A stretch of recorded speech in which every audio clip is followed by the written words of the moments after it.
bekerja di kabinet, lalu ada reshuffle. Ketika di reshuffle, saya rombongan yang ikut reshuffle. Reshuffle selesai bulan Juli, tanggalnya 27, selesai 27 Juli, dan selesai reshuffle sudah cukup. Kami waktu itu dapat tugas bulan September berbicara di PBB di dalam side event sidang umum PBB, menjadi keynote speaker dalam konferensi tentang pendidikan yang dapat tugas Menteri Pendidikan dari Indonesia. Jadi ketika diberhentikan, otomatis lapor mengabarkan ke sana, Mendikbudnya sudah diberhentikan. Jadi silahkan cari pembicara yang lain, gitu kira-kira. Karena nggak lagi Mendikbud lagi kan? Jadi lapor ke sana. Ternyata yang dari New York menjawab, tidak, kami bukan mengundang Mendikbud, kami mengundang Anies Baswedan. Jadi Anies Baswedan tetap diundang. Tidak. Ahlan, terima kasih kalau begitu, kami siap-siap. Nah, biasanya kalau begitu tugas sendirian, karena akan berangkat sebagai pribadi, bukan sebagai pejabat. Jadi kami bilang, boleh nggak itu tiket bisnisnya ditukar jadi ekonomi biar berdua sama istri? Boleh kata mereka. Oke, kalau gitu kita tukar jadi tiket ekonomi berdua. Diaturlah berangkat ke sana. Acara di New York itu 23 September. Kami siap-siap mau berangkat. Kementerian mengurus visanya, mengurus tiketnya, mengurus semuanya, diatur kementerian. Walaupun yang diberangkatkan mantan menterinya. Tapi kan itu urusan-urusan mereka kan? Urusan. Sudah tengah jalan begitu. Satu ketika hari Jumat pagi, saya dihubungi oleh satu orang. Namanya Bapak Aksa Mahmud. Aksa Mahmud. Hari Jumat pagi, Pak Aksa telepon, bukan Pak Aksa telepon, anak buahnya telepon. Saya tidak pernah berhubungan dengan Pak Aksa. Pak Aksa tidak punya nomor saya juga tidak punya nomor Pak Aksa. Anak buahnya telepon, dia bilang, Pak Anies diundang ketemu Pak Aksa, bisa tidak? Saya pengangguran kan? Orang bisa berhentiin kok. Ahlan wa sahlan Pak, kapan saja mau diundang, ahlan wa sahlan, siang. Udah nanti siang, makan siang. Jadi habis Jumatan, saya datang ke sebuah tempat makan siang kita di situ. Pak Aksa, apa kabar? Ini pertama kali saya ngobrol Pak Aksa. Lalu beliau cerita, Pak Anies, kami ini pengurus Masjid Sunda Kelapa. Di Masjid Sunda Kelapa itu kalau malam Jumat ada tahajud sama-sama. Tahajud berjamaah, selesai tahajud duduk menunggu azan subuh. Sambil menunggu subuh, ngobrol ini jamaah semua. Dalam obrolan jamaah itu semua, kita ini ngobrol, siapa ini yang bisa kita calonkan lawan Ahok ya? Siapa? Terus semuanya bilang, siapa ya? Akhirnya ada salah satu jamaah yang usul, sebaiknya cari orang yang sedang didolimi Pak. Orang yang didolimi itu doanya makbul. Katanya begitu. Jadi siapa yang lagi didolimi? Itu orang menteri-menteri yang barusan diberhentiin semua itu. Jadi dipilihlah nama-nama itu, termasuk nama saya. Akhirnya kesimpulannya kelihatannya Anies. Coba Anies. Terus tanya, ada yang punya nomornya Anies nggak di sini? Ada yang punya. Oke, kita cari. Jadi Pak Aksa itu menyampaikan tadi pagi di jamaah gitu. Anda bersedia tidak? Saya bilang, Masya Allah, saya tak pernah terbayangkan maju Jakarta Pak. Saya ini dosen, saya ini guru, beradanya di kampus, urusin pendidikan. Terus tahu-tahu ada yang ngomong soal pilkada Jakarta. Sebentar Pak. Saya mikir dulu Pak. Saya mau ini silaturahmi, mau konsultasi dengan ibu saya sama istri. Kalau ibu saya mengikhlaskan, meridhoi, bismillah. Tapi kalau enggak, saya enggak mau. Karena ini bukan sesuatu yang pernah saya bayangkan, enggak pernah terbayangkan. Jadi pulang saya minta waktu seminggu saya enggak ngabarin Pak Aksa. Ditelepon sama dia, gimana, sudah ada jawaban belum? Wah ini kokoh betul Pak Aksa. Setelah itu saya bicara sama ibu, apa jawaban ibu? Ibu, waktu itu di Jakarta ramai sekali. Tentang pilkada itu ramai. Kalau sekarang sudah ingatan masa lalu, pada hari itu luar biasa. Lalu ibu mengatakan begini, Anies, kalau itu kemewahan Anies sendiri nggak usah. Tapi kalau itu permintaan umat, maka bismillah jalan. Bismillah jalan. Kalau itu memang. Jadi saya sampaikan Pak Aksa, ini pesan jawaban ibu saya sampaikan. Kalau itu kepengenan saya, tidak usah. Tapi kalau itu adalah keinginan umat dan ada partai mendukung, bismillah. Jadi saya sampaikan. Terjadilah kemudian percakapan. Ini Habib Abu ini saksi otentik ada di proses itu. Saya nggak ikut dalam rapat-rapat di situ, betul ya Beb? Nggak ikut, saya di luar. Terjadilah rapat segala macam. Ujungnya saya diundang untuk menjadi calon gubernur. Nah, tapi ada tapinya nih. Lagi proses itu semua, saya seharusnya berada di New York tanggal 23 September.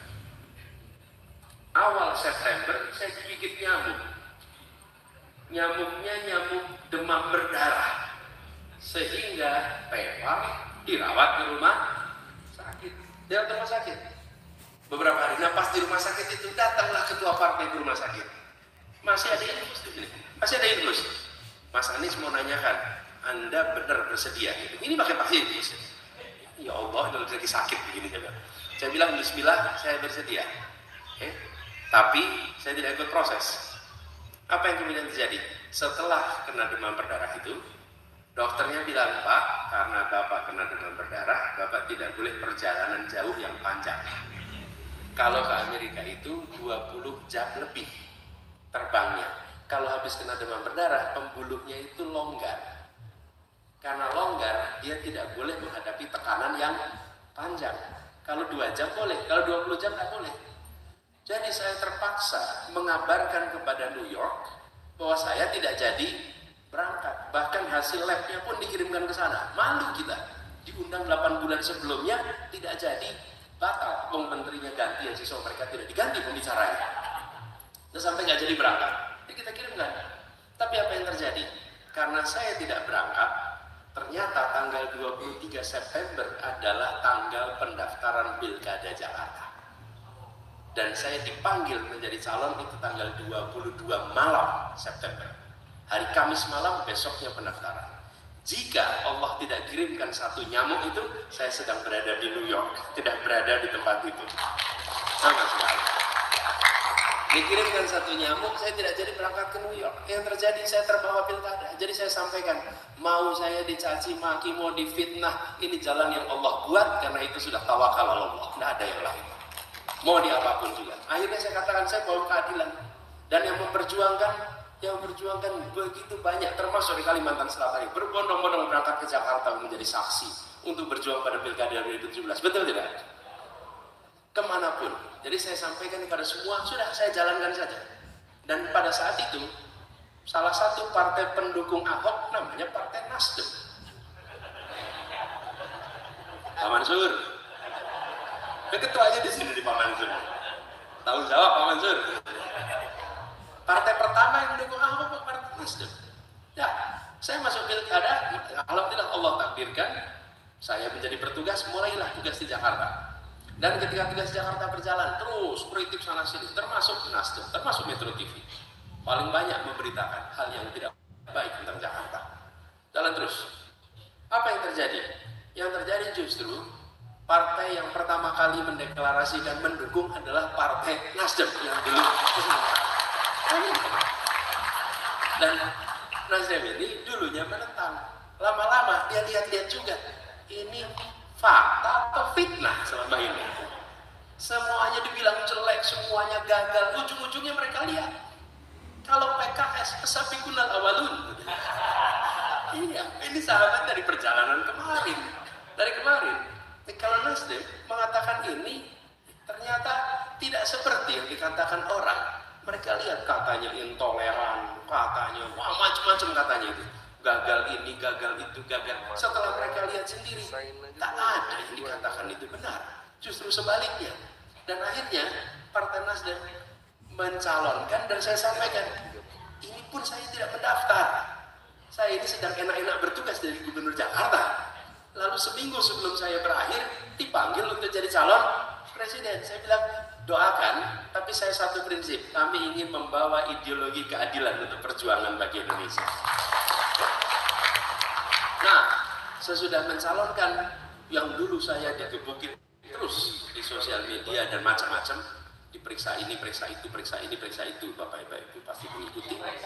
Ya, gantian Nasdem yang mengalami periksa ini, periksa itu, periksa ini, periksa ini.